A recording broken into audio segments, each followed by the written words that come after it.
Bismillahirrahmanirrahim.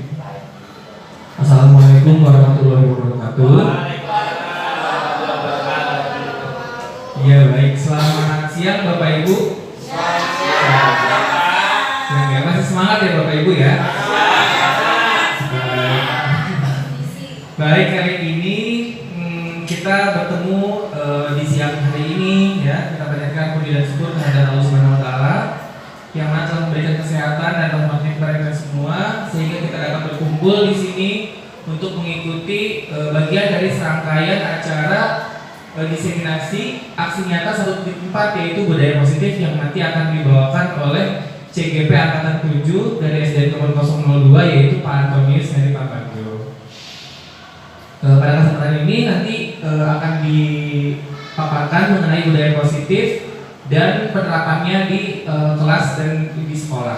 Demikian untuk mempersingkat pelaksanaan kita langsung saja berikan waktu dan tempatnya untuk Pak Anton untuk memaparkan materi mengenai budaya positif. Untuk waktu dan tempat seperti bagaimana?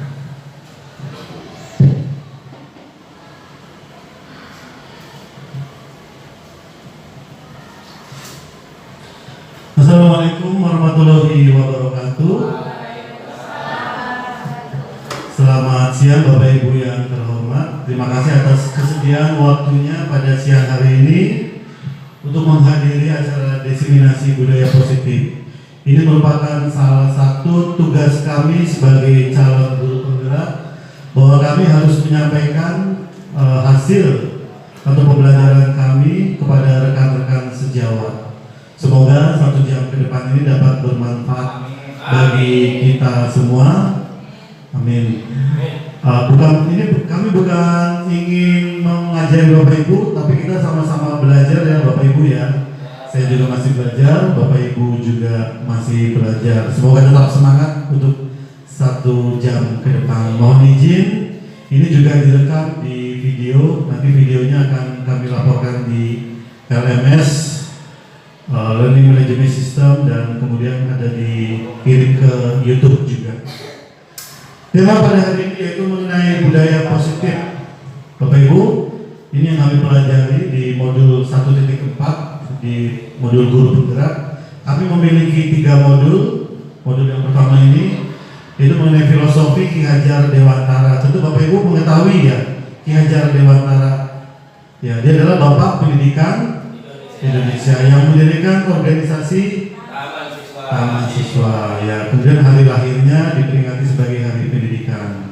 Nah, kemudian setelah kita mempelajari filosofi Ki Hajar Dewantara, kami mempelajari budaya positif. Apa yang ada dalam pikiran Bapak Ibu mengenai budaya? Budaya. Silakan. Budaya itu biasanya kebiasaan yang dilakukan oleh seseorang sehari-hari. Ya, terima kasih.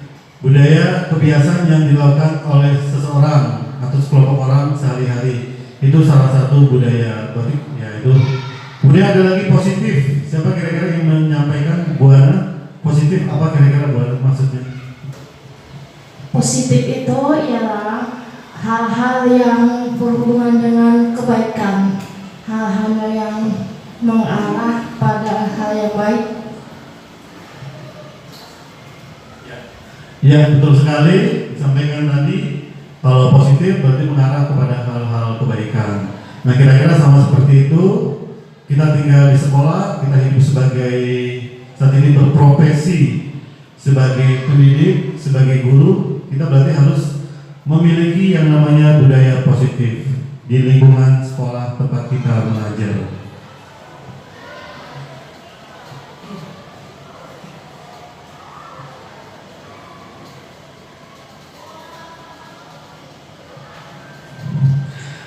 Dalam pemaparan kali ini yang pertama yaitu ada disiplin positif.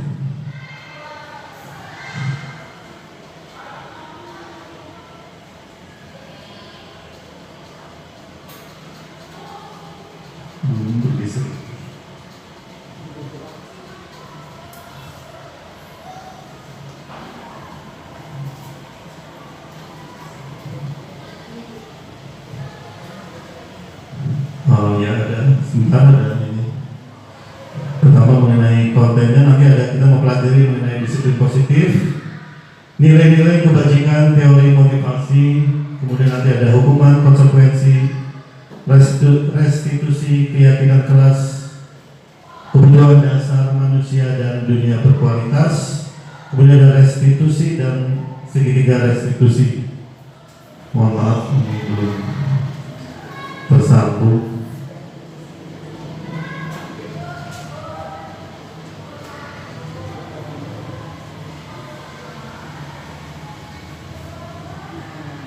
Ya, ini ya kira-kira yang akan kita pelajari. Pertama mengenai disiplin positif, kemudian nilai-nilai kebajikan, teori motivasi, keyakinan kelas, kebutuhan dasar manusia dan dunia berkualitas, kemudian ada restitusi, 5 posisi kontrol sebagai guru, kemudian ada restitusi dan segitiga restitusi.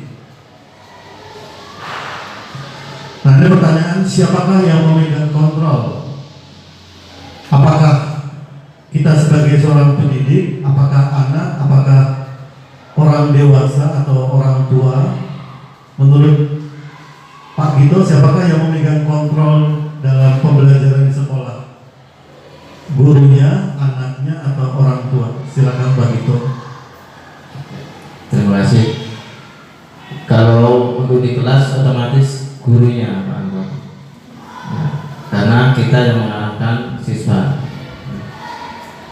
Iya, itu saja. Terima kasih Pak Gito.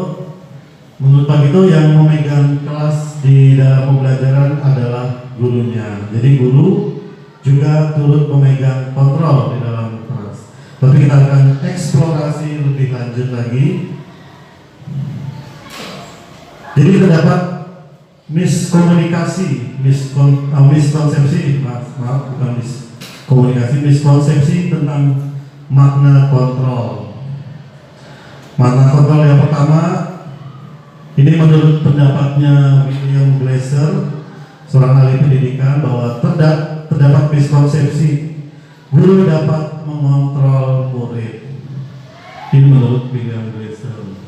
Jadi menurut beliau bahwa guru itu tidak dapat, berarti gitu ya, miskonsepsi berarti guru tidak dapat mengontrol murid. Kemudian miskonsepsi kedua, menurut pendapat William Glasser ya Bapak Ibu ya, kan kalau pendapat mungkin ada yang pro, ada yang kontra, itu sesuatu yang biasa. Menurut William Glasser lagi yang kedua, semua perbuatan positif adalah efektif dan bermanfaat. Ini menurut William Glasser juga miskonsepsi. Yang ketiga, kritik dan membuat orang lain merasa bersalah dapat menguatkan karakter. Jadi kadang kita menyampaikan kritik kepada anak, kemudian membuat anak merasa bersalah, itu kita berpendapat dapat mengubah anak jadi karakter yang kurang baik menuju karakter yang baik. Ini menurut William Glasser sekali lagi. Kemudian orang dewasa memiliki hak untuk memaksa. Jadi dari pendapat William Glasser ini, pada intinya yang memegang kontrol adalah siapa? Yang memegang kontrol menurut William Glasser, apakah guru, apakah orang tua murid, atau anak itu sendiri? Menurut Bumin bagaimana? Yang memegang kontrol apakah guru, anak itu sendiri, atau orang tua? Kalau menurut William Glasser, berdasarkan tadi makna kontrolnya adalah miskonsepsi, itu berarti tidak ya, berarti anak ya. Jadi menurut William Glasser itu yang memegang kontrol itu adalah anak. Demikian Pak. Ya, terima kasih Bu Min, benar sekali. Jadi kalau menurut teorinya William Glasser, yang memegang kontrol adalah anak itu sendiri, ya, murid itu sendiri, peserta didik kita sendiri yang memegang kontrol di dalam hidupnya, di dalam pembelajaran di kelas. Nah, ini ada beberapa dari 7 Habits, 7 kebiasaan yang baik. menurut Stephen R. Covey. Pertama, realitas dan kebutuhan itu berbeda. Kemudian yang kedua, persepsi setiap orang itu juga berbeda. Ketiga, berusaha memahami persepsi orang terhadap dunia. Kemudian yang keempat, semua perilaku itu pasti memiliki tujuan. Kemudian, berarti ini tadi ya, kontrol ada pada diri sendiri. Kemudian kita tidak dapat mengontrol orang lain. Jadi yang bisa mengontrol diri kita adalah diri kita sendiri. Kemudian kolaborasi, kerjasama menciptakan pilihan-pilihan baru, dan kemudian juga tim win-win. Berarti berpikir saling menang, tidak saling mengalahkan. Jadi ini menurut Seven Habits menurut Stephen Covey. Lanjut saja. Kemudian ada makna disiplin. Nah ini disiplin ini sangat penting dalam dunia pendidikan. Dalam pembelajaran ada disiplin. Nah saya ingin bertanya kepada Ibu Sophie. Menurut Ibu Sophie, apa itu disiplin? Menurut Ibu Sophie ya, kita akan saling berbagi ilmu. Silakan Ibu Sophie. Terima kasih Pak Anton. Menurut saya disiplin itu adalah perilaku tertib dan perilaku yang sesuai dengan aturan. Berperilaku tertib dan sesuai dengan aturan. Baik, terima kasih Bu Sophie. Menurut Bu Sophie, disiplin, perilaku tertib dan sesuai dengan aturan. Ibu Kusmi, menurut Ibu Kusmi bagaimana disiplin? Baik, terima kasih Pak Anton. Kalau menurut saya disiplin itu adalah perilaku individu dalam rangka mengontrol diri, ya, dalam rangka mengontrol diri agar sesuai dengan nilai-nilai kebajikan. Seperti itu. Terima kasih. Ya, benar sekali yang disampaikan tadi Ibu Sophie dan Ibu Kusmi. Disiplin memiliki banyak arti ya. Kita bisa memaknai disiplin tadi perilaku untuk mengontrol diri agar bertindak sesuai dengan nilai-nilai kebajikan universal, ramah tamah, sopan terhadap orang tua, kemudian saling menghormati, jujur dan sebagainya. Itu juga makna disiplin. Nah, sini kami menyampaikan disiplin sesuai dengan teori yang didapatkan, yaitu perilaku individu dalam rangka mengontrol diri, menguasai diri dan memilih tindakan yang mengacu pada nilai-nilai kebajikan guna mencapai tujuan yang diinginkan. Jadi intinya adalah mengontrol diri, menguasai diri sendiri. Itu.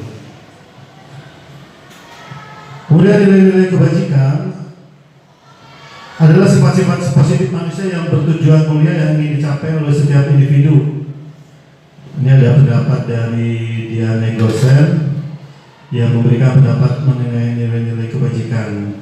Ibu Irna boleh minta tolong pendapatnya Diane Gosen apa dibacakan?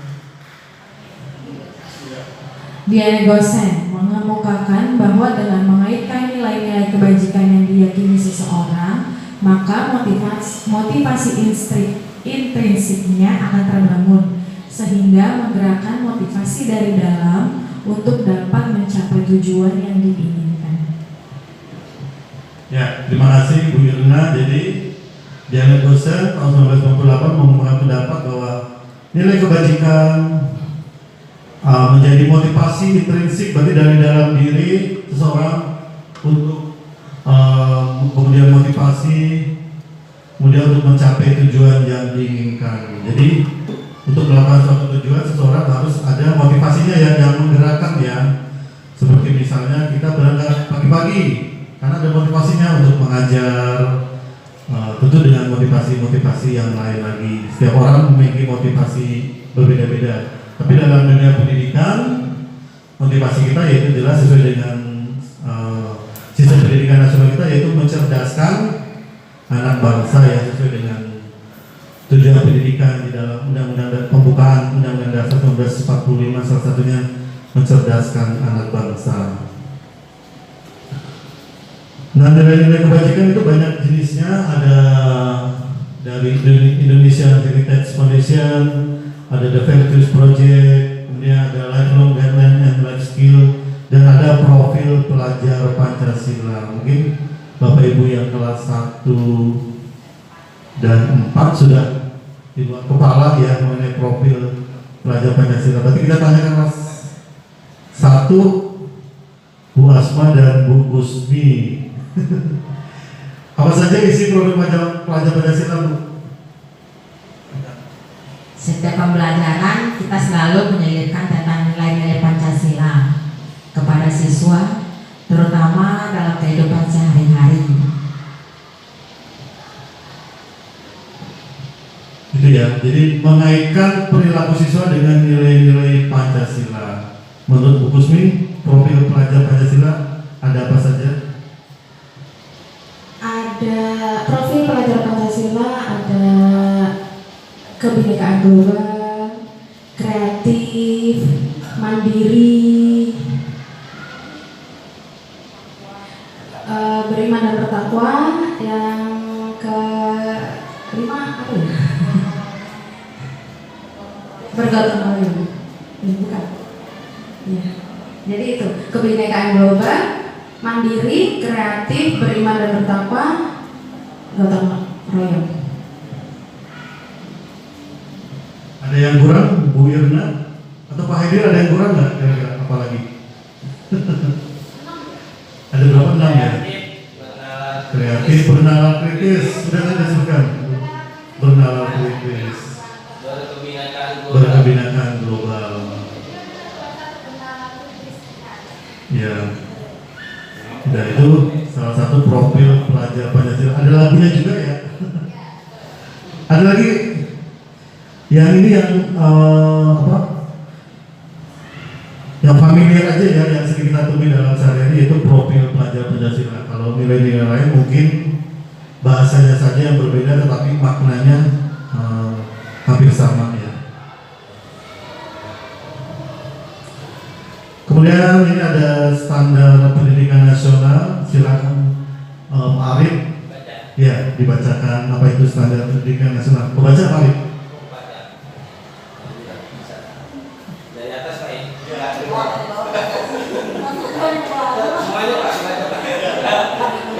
Baik Pak, terima kasih atas waktu yang diberikan kepada saya. Saya akan mencoba membacakan standar pendidikan nasional. Dalam rangka menciptakan lingkungan yang positif, maka setiap warga sekolah dan pemangku kepentingan perlu saling mendukung, menghayati dan menerapkan nilai-nilai kebajikan yang telah disepakati bersama. Untuk dapat menerapkan tujuan mulia tersebut, maka seseorang pemimpin pembelajaran perlu berjiwa kepemimpinan sehingga dapat mengembangkan sekolah dengan baik agar terwujud suatu budaya sekolah yang positif sesuai dengan standar kompetensi pengelolaan yang telah ditetapkan.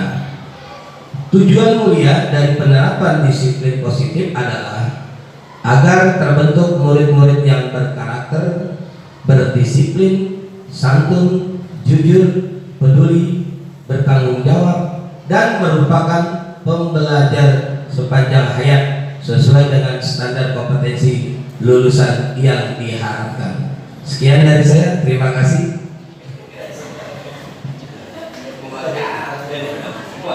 Terima kasih Pak Arif. Ini ya tujuan pendidikan nasional. Pada intinya tuh yang paragraf kedua, membentuk murid-murid berkarakter, kemudian berdisiplin, santun terhadap teman, terhadap guru, terhadap orang tua, kemudian jujur. Jadi perilaku jujur yaitu perilaku apa adanya, baik perkataan maupun perbuatannya. Kemudian peduli, siswa diajak peduli kepada teman-temannya, kepada kesulitan teman-temannya. Kemudian bertanggung jawab, berarti siswa itu bisa melaksanakan tanggung jawab, bisa melaksanakan tugas yang diberikan oleh guru. Dan kemudian diharapkan siswa menjadi pembelajar sepanjang hayat sesuai dengan standar kompetensi yang lulusan. Standar kompetensi lulusan yang diharapkan. Ini sangat mulia sekali tujuan dari pendidikan nasional. Jadi di pundak Bapak Ibu sekalian lah kita harus membentuk murid-murid dari yang awalnya dari kelas 1 ya, mungkin tidak bisa membaca, tidak bisa menulis, kemudian tidak bisa menyampaikan pendapat.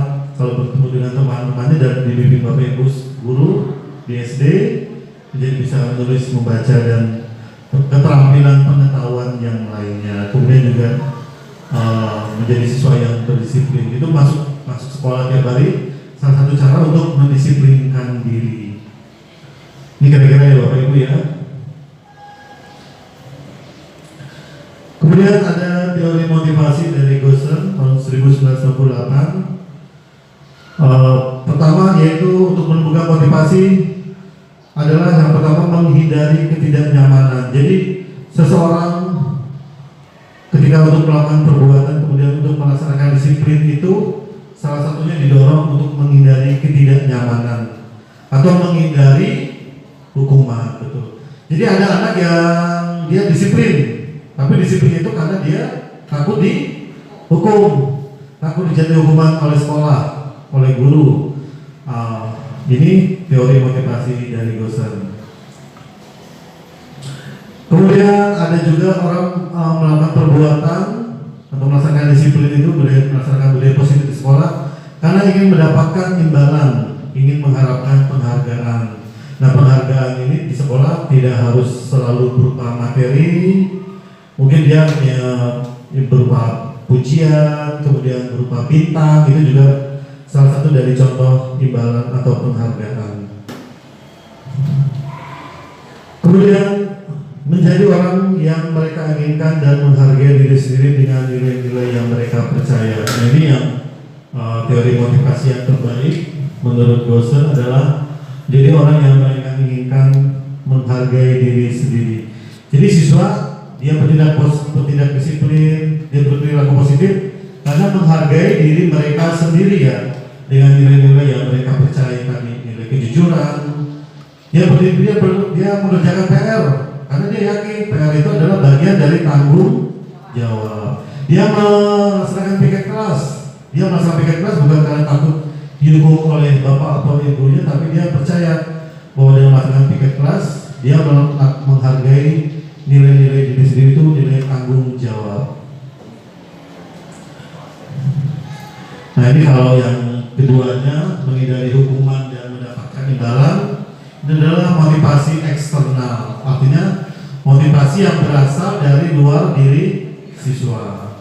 Kemudian kalau yang menjadi orang yang mereka inginkan, menghargai diri sendiri, ini bagian dari motivasi internal, yaitu motivasi dari dalam, betul Bumi, dari dalam diri siswa sendiri. Sampai di sini Bapak Ibu ada yang mau ditanyakan atau ada yang ingin menyampaikan pendapat? Boleh? Atau lanjut saja? Lanjut ya. Oke, kita lanjut. Ini slide ke-10 dari 50 slide. Lanjut ya. Berikutnya kita akan mengenal namanya hukuman, konsekuensi, dan restitusi. Ini mungkin kita dulu pernah mempelajari ketika Bapak Ibu dalam masih kuliah atau mempelajari atau di bangku kuliah, ini ada mengenal yaitu hukuman atau restitusi. Restitusi adalah proses menciptakan kondisi bagi murid untuk memperbaiki kesalahan mereka sehingga mereka bisa kembali pada kelompok mereka dengan karakter yang lebih kuat. Jadi murid berbuat salah, kemudian kita ciptakan proses supaya mereka kembali ke masyarakat. Mungkin sama seperti penjara ya. Untuk penjara kita tidak menggunakan kata penjara, tapi lembaga pemasyarakatan. Berarti di lembaga pemasyarakatan itulah diharapkan para narapidana atau orang yang terhukum mampu memperbaiki kesalahan mereka, dan ketika mereka keluar dari penjara mereka menjadi karakter pribadi yang lebih kuat. Itu harapannya. Kalau kenyataan atau realita lain itu ini ya di luar perkiraan, ya, di luar ekspektasi, di luar harapannya. Ini pendapat Gosser tahun 2004. Kemudian ada identitas gagal, identitas sukses. juga memberikan hukuman. Itu sesuatu yang terasa menyakitkan bagi siswa.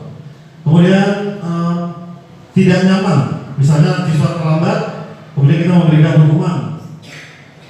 Misalnya siswa disuruh bersihkan kamar mandi atau disuruh berjemur zaman dulu ya. Mungkin kita dulu mengalami ya waktu sekolah.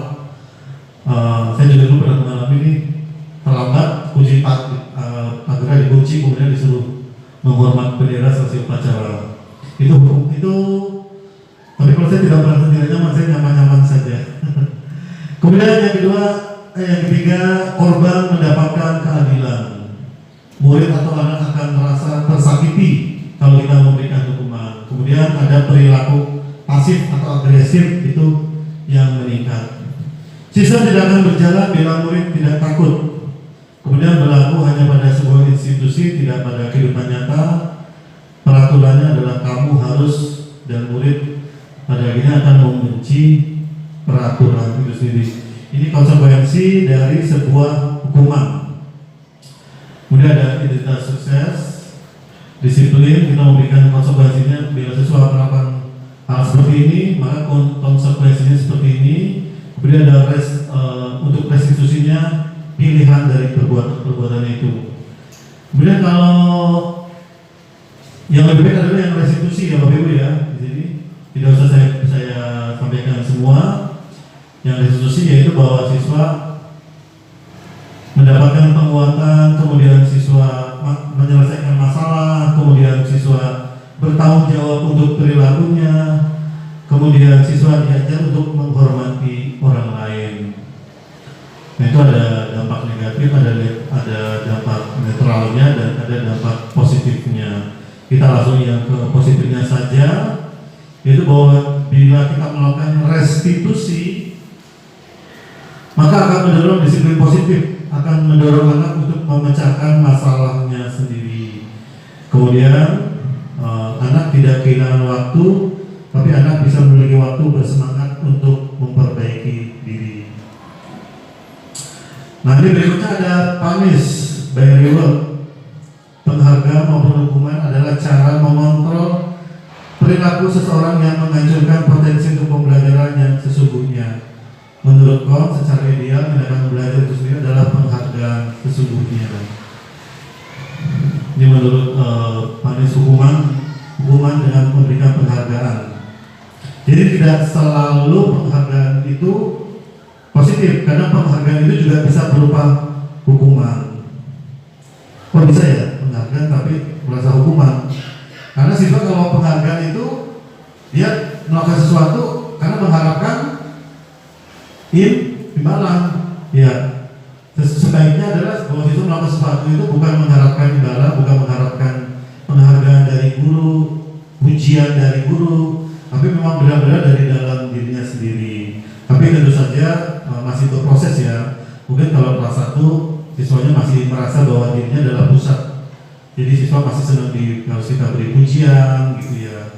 Kemudian supaya dia bertindak, oh kamu bagus sekali gitu, tulisanmu bagus, kamu bertanggung jawab, kita memberikan pujian, itu bisa mungkin dari kelas 1. Nanti kalau ada berikutnya bertahap, mungkin sampai SD, SMP, SMA harus ada itu. Siswa berbuat itu karena dari dalam dirinya sendiri, bukan dari luar. Ini tadi sama seperti tadi hukuman dari penghargaan kita itu, kita menghargai siswa.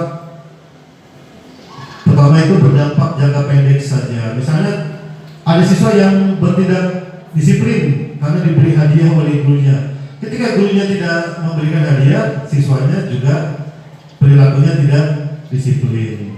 Ini dampaknya jangka pendek saja, tidak berdampak jangka panjang. Kemudian tidak efektif. Kemudian merusak hubungan, karena mungkin siswa yang melihat temannya yang mendapatkan penghargaan dari gurunya, sedangkan dirinya tidak mendapatkan penghargaan, dia merasa iri gitu ya kepada temannya. Kemudian juga mengurangi ketepatan, menurunkan kualitas, mematikan kreativitas, dapat menghukum, kemudian dapat motivasi dari dalam diri intrinsiknya belum berkembang. Kemudian, nah, sedekah adalah dengan cara restitusi. Jadi bisa dibaca Pak Hidir. Silakan, apa itu ciri-ciri restitusi? Silakan Pak Hidir. Terima kasih. Ciri-ciri restitusi itu kurang lebih ada 5 kurang lebihnya. Yang pertama, restitusi bukan untuk menebus kesalahan, namun untuk belajar dari kesalahan. Ya, kalian punya salah, harus belajar. Ya. Yang kedua, restitusi memperbaiki hubungan. Yang ketiga, restitusi adalah tawaran, bukan paksaan. Yang keempat, restitusi menuntun untuk melihat ke dalam diri. Restitusi mencari kebutuhan dasar yang mendasari tindakan. Restitusi diri adalah cara yang paling baik. Restitusi fokus pada karakter, bukan tindakan. Restitusi menguatkan. Restitusi fokus pada solusi. Yang terakhir, restitusi mengembalikan murid yang berbuat salah pada kelompoknya. Demikian ciri-ciri restitusi. Ya, baik, terima kasih Pak Edi sudah membacakan ciri-ciri restitusi ini. Pada intinya restitusi adalah siswa diajak untuk mencari penyelesaian masalah yang dihadapinya. Jadi siswa mencari bagaimana yang terbaik untuk dirinya, kemudian bagaimana tindakan yang paling baik yang diyakininya. Kemudian untuk berikutnya itu tentang keyakinan kelas. Keyakinan kelas ini kalau dulu kita mengenal namanya tata tertib kelas, tapi kalau menurut ilmu yang kami dapatkan dari pendidikan guru penggerak ini, selain tata tertib kelas, kita juga bisa membuat yang namanya keyakinan kelas. Nanti pertama kan dari keyakinan masing-masing pribadi murid, kemudian murid menuliskan nilai-nilai apa saja yang menurut dia itu berharga. Kemudian dari masing-masing murid itu kemudian dikumpulkan menjadi sebuah keyakinan kelas. Kemudian dari sekian banyak keyakinan kelas akan menjadi keyakinan sekolah. Diharapkan nanti seperti itu proses membentuk keyakinan kelas. Keyakinan kelas akan lebih tergerak dan bersemangat untuk menjalankan keyakinannya daripada hanya sekedar mengikuti serangkaian peraturan tertulis tanpa makna. Jadi kalau tata tertib itu kan seolah-olah dari luar diri siswa ya, asalnya ya, dia masuk ke sekolah SD Kebun 02 sudah ada peraturannya seperti itu, digali dari dalam diri siswa. Siswa jadi menuliskan kira-kira dia ingin kelasnya seperti apa. Apakah melaksanakan piket, kemudian kelasnya sering jalan-jalan, atau kelasnya misalnya sering makan-makan bersama gitu ya, atau yang lain-lain. Kemudian kelasnya dengan teman saling menghargai, mengerjakan tugas, mengerjakan PR dan sebagainya. Itu jadi keyakinan kelas harus dari dalam pribadi siswa tersebut. Nah, ciri-ciri keyakinan kelas ini silakan Ibu Kusmi boleh membacakan ciri-ciri keyakinan kelas. Baik, terima kasih Bapak. Ciri keyakinan kelas: 1. Bersifat abstrak. 2. Pernyataan universal. 3. Dibuat dalam kalimat positif. 4. Tidak terlalu banyak. 5. Sesuatu yang dapat diterapkan di lingkungan sekolah. 6. Mengandung kontribusi seluruh warga baik kelas atau sekolah. Yang kedua, review dari waktu ke waktu. Terima kasih. Baik, terima kasih Ibu Kusmi sudah membacakan mengenai ciri-ciri keyakinan kelas. Ini yang pertama yaitu bersifat abstrak. Jadi sesuatu yang tidak real, ya abstrak itu. Kemudian pernyataannya bersifat universal, secara umum, ya secara umum lebih luas. Kemudian dibuat dalam kalimat positif. Jadi misalnya tidak membuang sampah sembarangan. Itu kalimat positif atau kalimat negatif? Kalimat negatif, karena ada, ya betul Bumi, ada kata tidak. Nah sebaiknya tidak membuang sampah di kelas, sebaiknya kalimat positifnya bagaimana?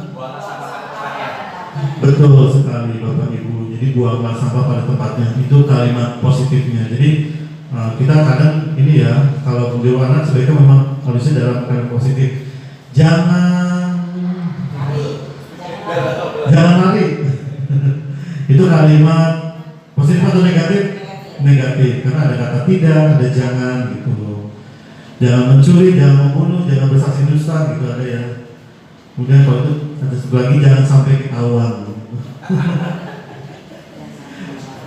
Ya, itu kalimatnya negatif, jadi untuk kalimat positif. Kemudian tidak terlalu banyak, jadi jangan banyak, tidak perlu banyak-banyak ya.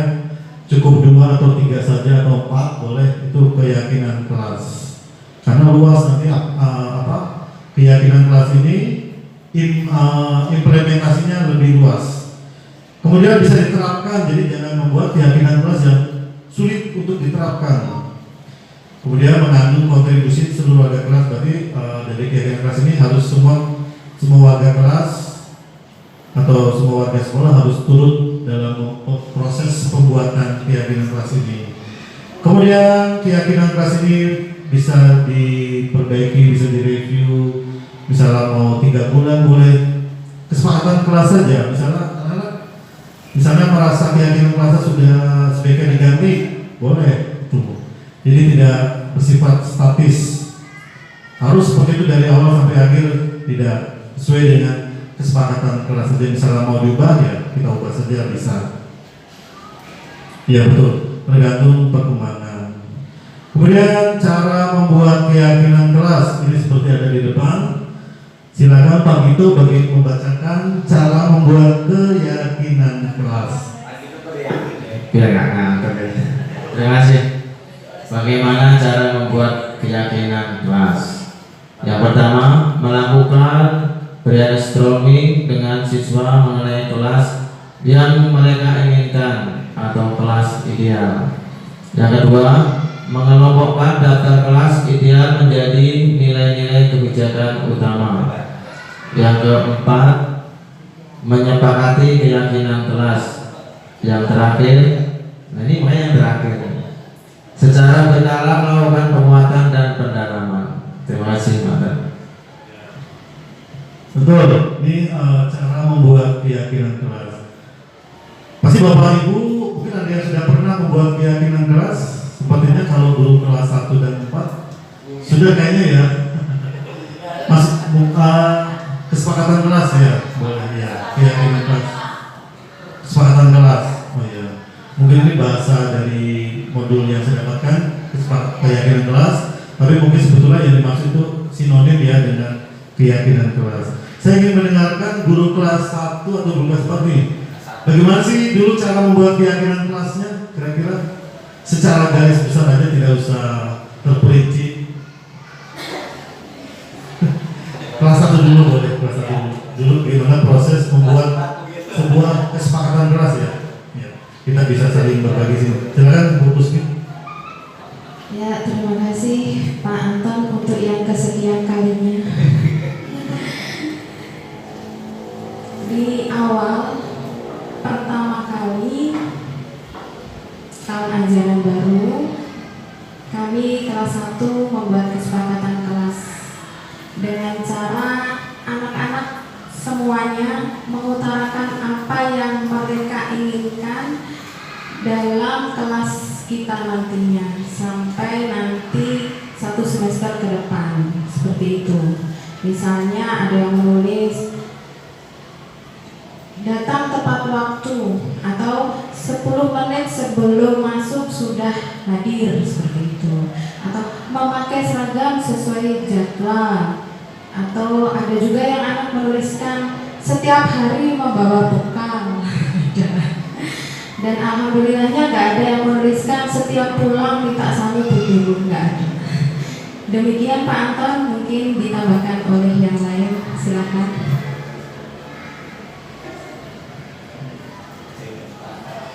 Untuk kelas 1 ya, khususnya kelas 1A, karena kita baru kelas 1, jadi anak-anak awal masuk tuh kita kan belum ngerti anak itu bisa milih semua apa tidak. Tetapi kita reklamasi aja, meminta anak kesepakatan pertama tentang kebersihan, saya terapkan kebersihan setiap keluar kelas, sampah yang tadi bekas makan harus dibuang.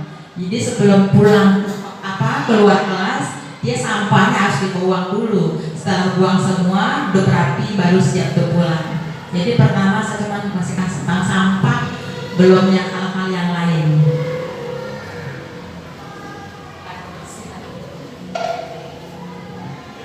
Ya, terima kasih kepada Bu Puspi dan Bu Asma sudah men-sharingkan cara membuat keyakinan kelas. Itu dibuat di awal semester. Apakah semester 2 dibuat lagi atau lanjut saja? Oh ya boleh. Berarti kelasnya sepakat tidak berubah gitu ya? Boleh ya.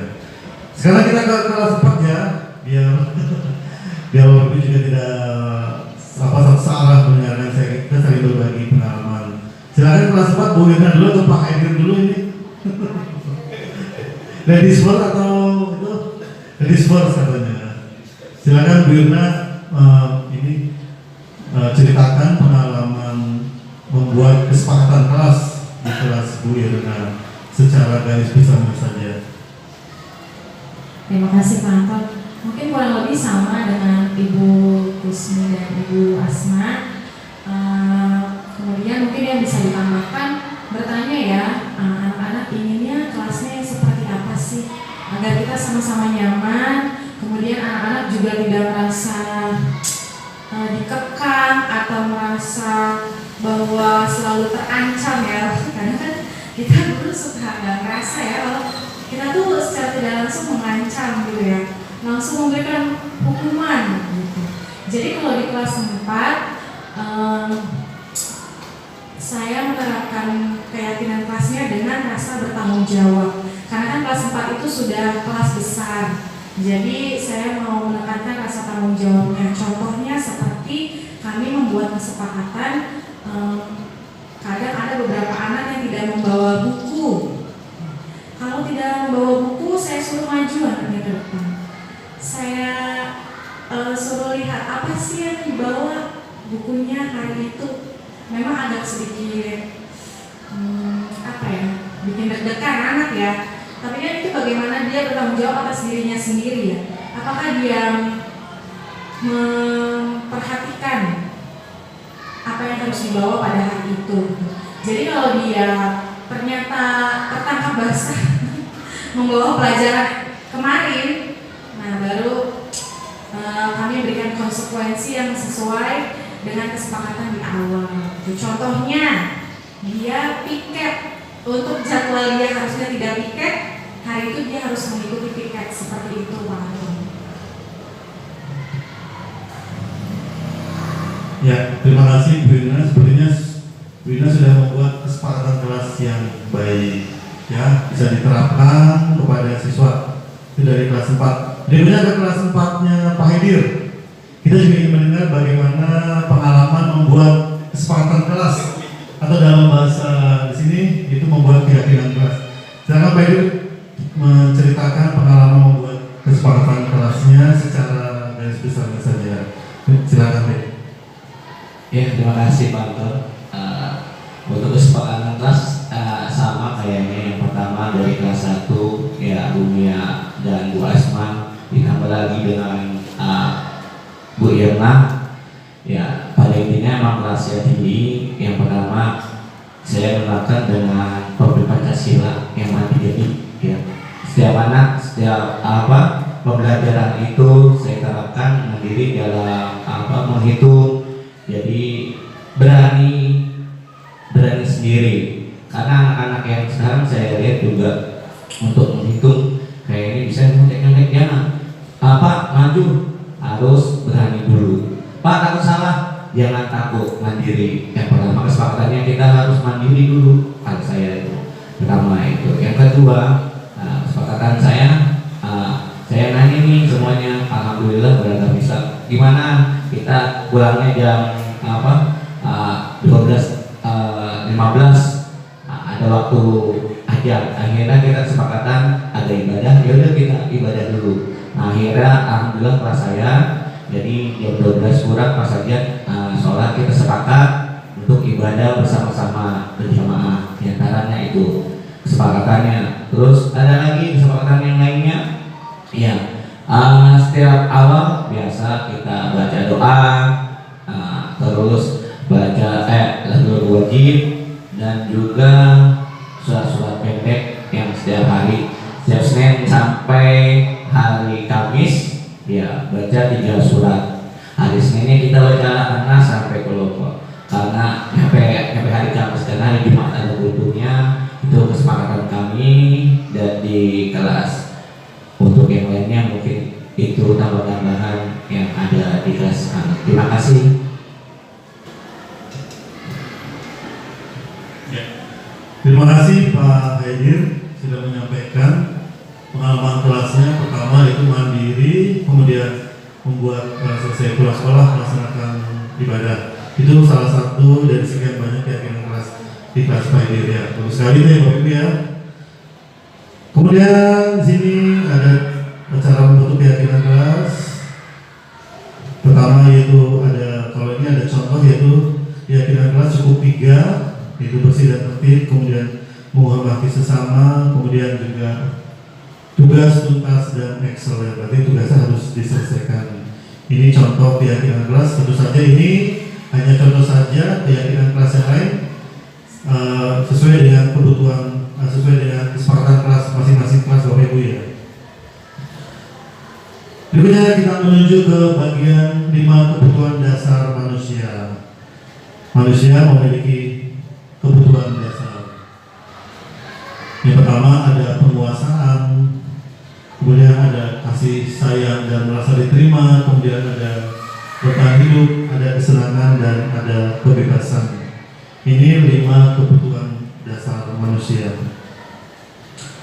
Kemudian mengenali kebutuhan mereka. Ini ada contoh kasus. Dinda, seorang anak kelas 3 SD, begitu tiba di rumah sepulang dari sekolah menangis dan mengadu ibunya bahwa dia benci pada Ibu Rani gurunya. Menurut Bapak Ibu, kebutuhan apa yang berusaha dipenuhi oleh Dinda jika jawaban seperti ini? Bila Anda berada dalam posisi Ibu Rani dan mendengar informasi dari ibundanya tentang perasaan Dinda hari itu, apa yang akan Anda lakukan pada Dinda besok ketika Dinda masuk sekolah agar kebutuhan Dinda terpenuhi? Ini ada jawabannya. Ditanya oleh ibunya, kemudian Dinda menjawab, Ibu guru bilang aku tidak boleh bersenandung sewaktu mengerjakan tugas. Katanya kelas harus tenang, jadi tidak ada suara, kan nggak seru jadinya.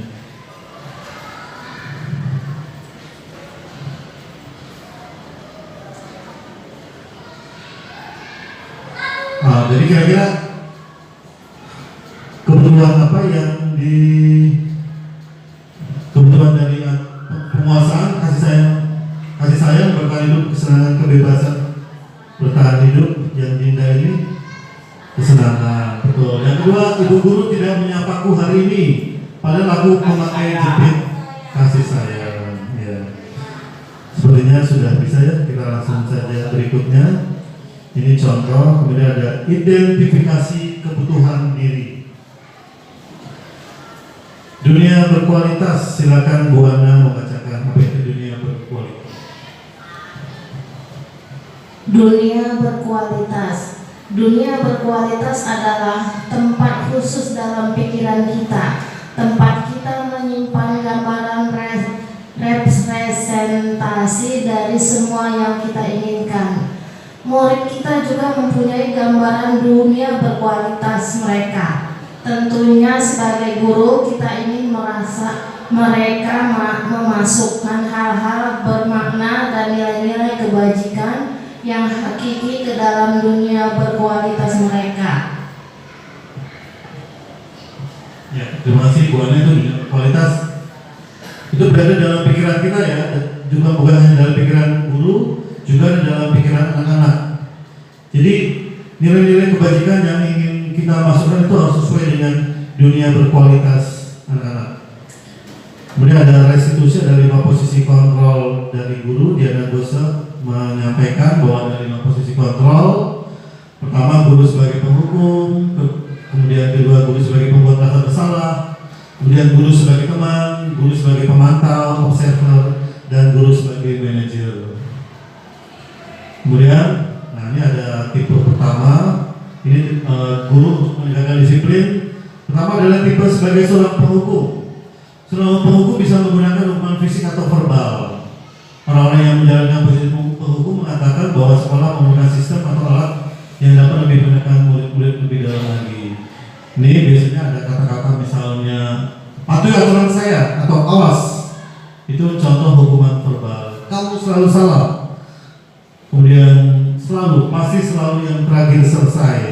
Ini adalah posisi sebagai seorang penghukum. Kamu mengerti PR. Nah, misalnya kamu tidak mengerjakan PR, nah kemudian kita memang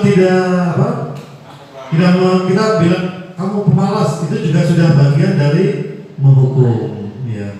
Menurut modul seperti modul ini. Ini kita lagi saja. Kemudian kedua, ada pembuat rasa bersalah. Silakan Bu Sophie, pembuat rasa bersalah itu seperti apa? Dibacakan. Membuat rasa bersalah.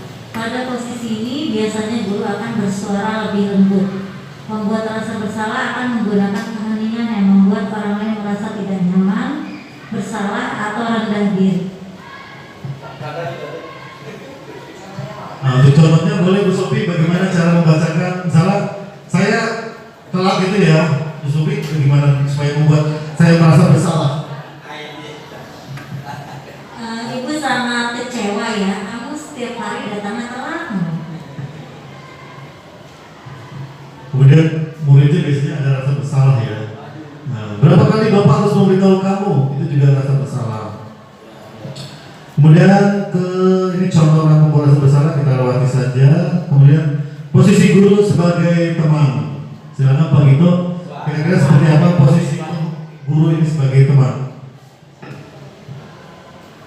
Guru pada posisi ini tidak akan menyakiti murid, namun akan tetap berupaya mengontrol murid melalui persuasi. Posisi teman pada guru bisa negatif atau positif. Positif di sini berupa hubungan baik yang terjalin antara guru dan murid. Guru di posisi teman menggunakan hubungan baik dan humor untuk mengaruhi seseorang. Contohnya, ayo bantulah demi Bapak ya. Ayo ingat tidak bantuan Bapak selama ini. Ya, sudah kali ini tidak apa-apa. Nanti Ibu bantu bereskan. Terima kasih.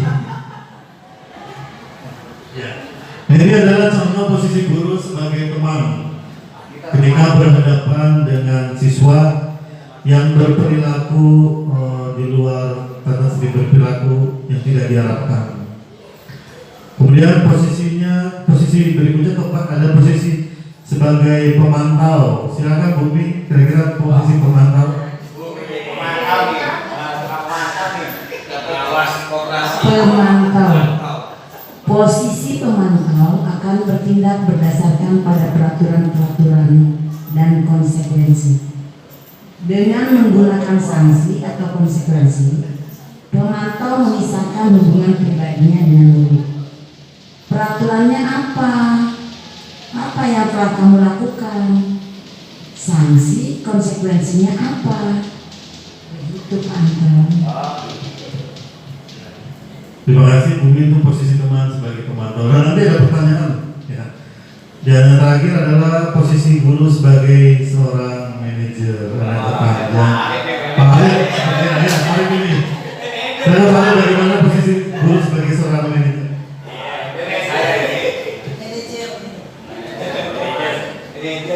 Manajer. Guru berbuat sesuatu bersama dengan murid, mempersilahkan murid mempertanggungjawabkan perilakunya, mendukung murid agar dapat menemukan solusi atas permasalahannya sendiri. Seorang manajer telah memiliki keterampilan di posisi sendiri, di posisi teman maupun pemantau, dan dengan demikian bisa jadi di waktu-waktu tertentu kembali kepada kedua posisi tersebut bila diperlukan. Namun bila kita menginginkan murid-murid kita menjadi manusia yang merdeka, mandiri dan bertanggung jawab, maka kita perlu mengacu kepada restitusi yang dapat menjadikan murid kita seorang manajer bagi dirinya sendiri. Di manajer, murid diajak untuk menganalisis kebutuhannya dirinya maupun kebutuhan orang lain. Di sini penekanan bukan pada kemampuan membuat konsekuensi, namun dapat berkolaborasi dengan murid bagaimana memperbaiki kesalahan yang ada. Contohnya, apa yang kita yakini kembali keyakinan kelas. Apakah kamu meyakininya? Jika kamu meyakininya, apakah kamu bersedia memperbaikinya?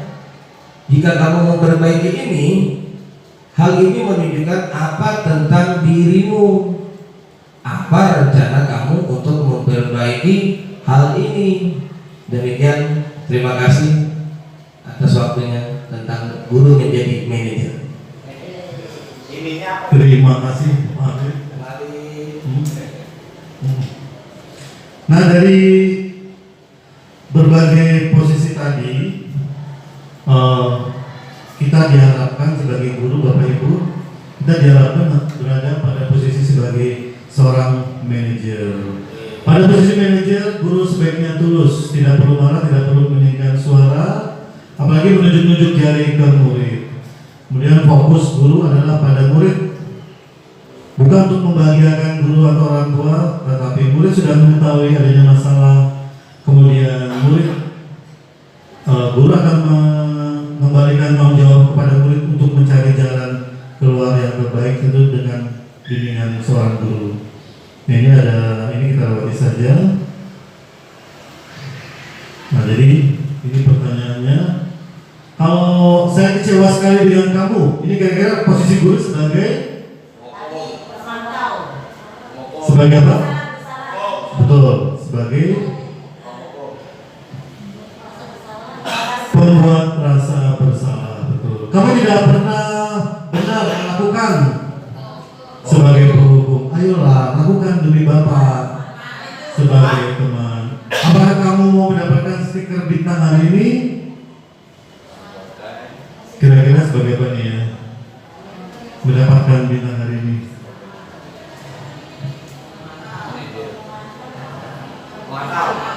Pemantau kayaknya ya, pemantau. Kemudian bagaimana kamu bisa menyelesaikan masalah ini? Sebagai manajer, kamu selalu paling terakhir menjadi tugas. Menghukum atau membuat rasa bersalah? Sebagai penghukum. Nah, silakan Bapak Ibu nanti memeriksa diri sendiri. Apakah saya berada dalam posisi penghukum? Apakah saya pada posisi seorang pembuat merasa bersalah? Atau saya berada pada posisi sebagai seorang teman, sebagai seorang pemantau, atau sebagai seorang manajer? Itu pertanyaannya yang bisa menjawab hanya Bapak Ibu dan Tuhan yang tahu. Kompleksitas ya. Tadi juga disebut, kadang kita ke posisi manajer, tapi kadang kita bila perlu juga bisa, betul. Betul. Kadang kita juga bisa kepada posisi penghukum, pembuat rasa bersalah bisa juga. Tapi memang sebaiknya diarahkan kepada posisi sebagai manajer. Ini segitiga restitusi. Oh ya, sebagai teman tadi belum disebutkan contohnya. Nah, segitiga restitusi ini pertama kita menstabilkan identitas, kemudian kedua ada validasi tindakan yang salah, kemudian yang ketiga ada menanyakan keyakinan. Kira-kira masih berapa menit lagi Pak Acep? Sudah 1 jam. Oke. Bapak Ibu, kira-kira pemaparan saya seperti ini. Terima kasih atas waktunya, karena keterbatasan waktu dan tempat. Sebetulnya kita masih sharing, kira-kira Bapak Ibu pada posisi sebagai apa? Belum saya tanyakan, kemudian juga tadi restitusi. Pada intinya bahwa kita untuk memperbaiki kesalahan siswa, kita harus membuat segitiga restitusi. Demikian yang bisa saya sampaikan. Saya kembalikan kepada Pak Najib sebagai moderator. Oke. Tepuk tangan untuk Pak Anton ya. Bagaimana Bapak Ibu paparannya, seru?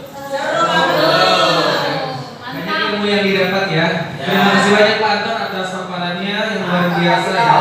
Kita masuk ke termin yang kedua Bapak Ibu ya. Jika memang misalnya ada pertanyaan atau mungkin ingin sharing ya terkait penerapan budaya positif yang telah dilakukan Bapak Ibu di kelasnya masing-masing.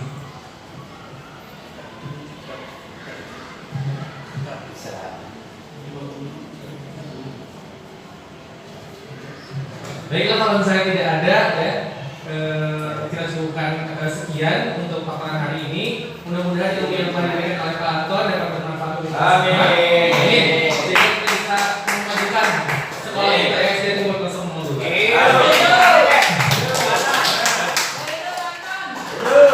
Iya, saya wassalamualaikum warahmatullahi wabarakatuh.